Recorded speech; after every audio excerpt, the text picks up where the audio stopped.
Okay, we're going to go over which hook is more beneficial, with the thumb up when you throw it or with the thumb facing you. So it all depends on the situation. I use both hooks. Most of the time I think in fights I end up using with the thumb up just because of the distance. So if you notice my arm, when my thumb is up this way, I have a bend here in my wrist. So this bend is, that bend you can have because that's how your wrist is supposed to bend.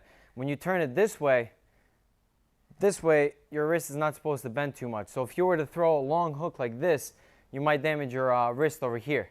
So it's more beneficial when you're punching long distance to have it to do it with the thumb up. When you're up closer, you can do either thumb up or thumb facing you. So when you're throwing these hooks, again, if you're coming up from a longer distance, you can do with the thumb up.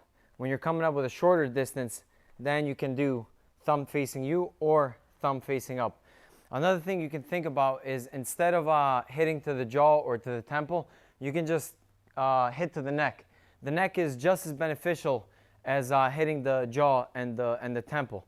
And if you've ever tried that in sparring, you'll know what I'm talking about. It'll just shut the person right off as long as you target it correctly. So when you're punching, especially if you have smaller gloves on, maybe MMA gloves, then you don't want to be punching too much to the hard parts of the head.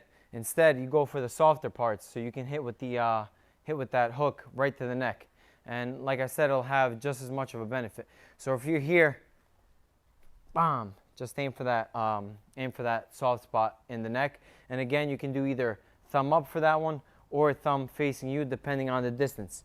So if you're doing it thumb to yourself, then maybe you can go angle the hook on a downward angle here. So it's coming more at a spearing angle.